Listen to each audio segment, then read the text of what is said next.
güzel ve güzide vatanımız adına Nene Hatun'un evlatları, Seyit Onbaşı'nın torunları, hoş geldiniz. Şehitlerimize rahmet, gazilerimize saygıyla hoş geldiniz.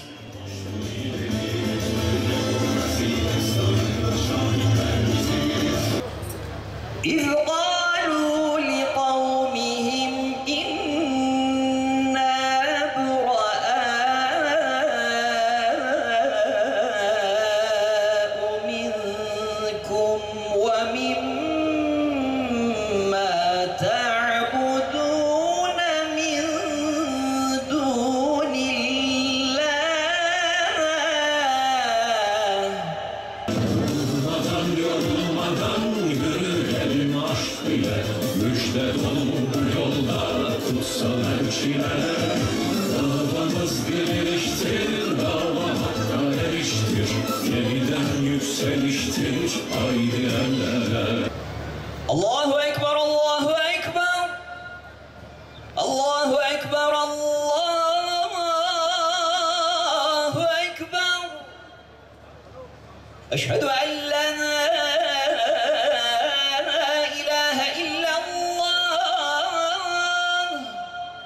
Allahu Ekber.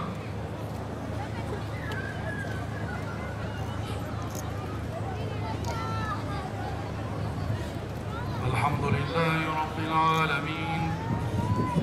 Errahmanirrahim. Maliki yevmiddin. İyyâke na'budu ve iyyâke nesta'in. اهدنا الصراط المستقيم صراط الذين أنعمت عليهم غير المغضوب عليهم ولا الضالين.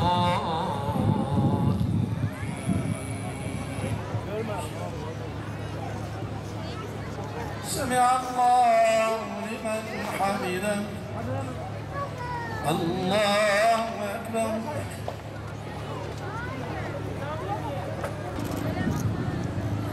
الله أكبر.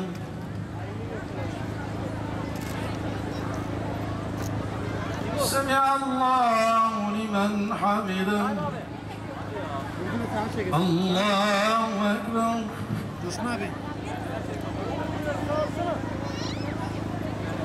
الله أكبر. الله أكبر.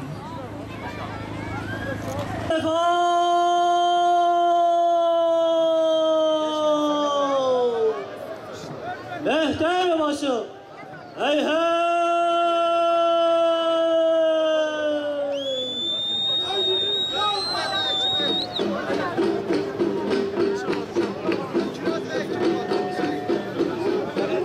Haydi, ya Allah!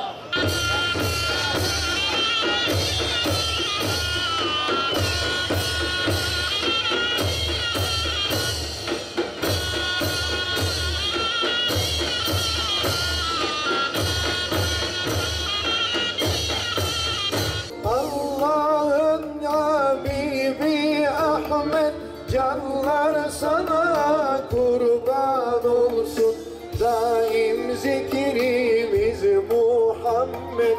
Diller sana kurban olsun, daim zikrimiz Muhammed.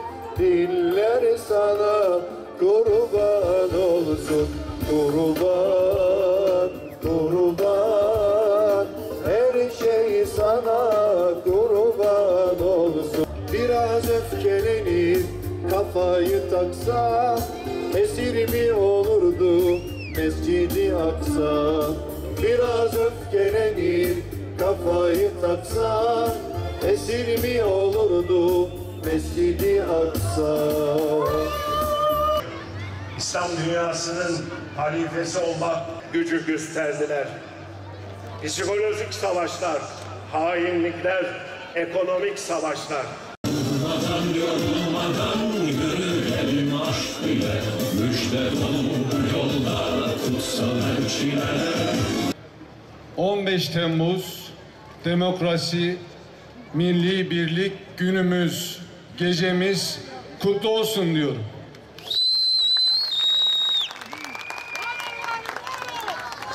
Sözlerimin başında 251 şehidimiz, 2703 gazimizi hayırla, rahmetle anıyorum. Cenab-ı Allah şehitlerimizin şehadetini, şefaatini üzerimizden eksik etmesin. Gazilerimize de sağlık, sıhhat ve onların da hayır dualarını hiçbir zaman üzerinden eksik etmesin diyorum. Değerli dostlar, değerli kardeşlerim, 15 Temmuz gecesi ülkemizde, Gazi şehrimizde çok büyük bir ihanet, büyük bir kabus üzerimize çöktü. O gece ülkemiz, milletimiz, Gazi şehirliler, milletini satanlar, ülkesini satanlara, değerlerini satanlara, onurlarını, tarihlerini satanlara karşı koydular. Son İstiklal Savaşı'nı verdiler. Allah için ve Allah'ın inancıyla karşı koydular. Bizim silahımızı, bizim topumuzu, bizim tankımızı, bizim uçaklarımızı bize doğrulttular. Onlar bir cemaat adı altında, onlar alnı secdeye varan aydınlık nesil adı altında, entelektüel, iyi yetişmiş altın nesil adı altında olanlar düğmeye basıldığı andan itibaren terörist oldular. Vatanlarını sattılar. Ama biz Bedir'de olduğu gibi, Malazgirt'te olduğu gibi, Çanakkale'de olduğu gibi, Kurtuluş Harbi'nde olduğu gibi ya istiklal ya izmihlal diyerek imanımızdan aldığımız güçle meydanlara koştuk. Tankların önüne koştuk. Mermilerin önüne koştuk. Ve Allah da bizimle beraberdi. Allah bizimle beraberdi. Yorulmadan yorulmadan yürüyelim aşk ile, müjde dolu bu yolda kutsal elçiler. 15 Temmuz cesaret ve asalettir. 15 Temmuz diriliş ve direniştir. 15 Temmuz bizim açımızdan ikinci bir Malazgirt'tir.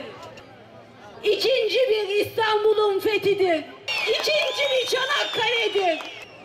2 yıl önce bu saatlerde başlayan hain direnişe karşı, darbeye karşı yeter, sözde karar da milletindir dediniz.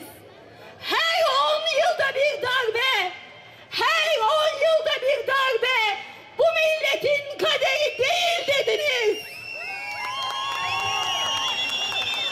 İşte bu duruş bütün dünyaya büyük bir haykırıştır. 2 ağaç için sokaklara kan gövdesine dönüştürenlerin bugün ne yapmaya çalıştığına bütün Türk milleti şahit olmuştur. İman dolu serhatle o gece tankların önüne atılacağını hesaplayamadılar. Kurşunlara karşı gül bahçesine girer gibi iman dolu serhatle hesaplayamadılar. Kaderin üstündeki bir kadere inanmadılar. Gökyüzünden gelen karara iman etmediler. İşte o gece imanla, cesaretle bütün dünyaya şunu söyledik. Bu bayrakları indiremeyeceksiniz. Bu ezanları susturamayacaksınız. Bu vatanı bölmeyeceksiniz, böldüremeyeceksiniz dedik. O yüzden zafer inananlarındır diyor. Bütün inananları sevgi ve saygıyla selamlıyor. Küçüklerin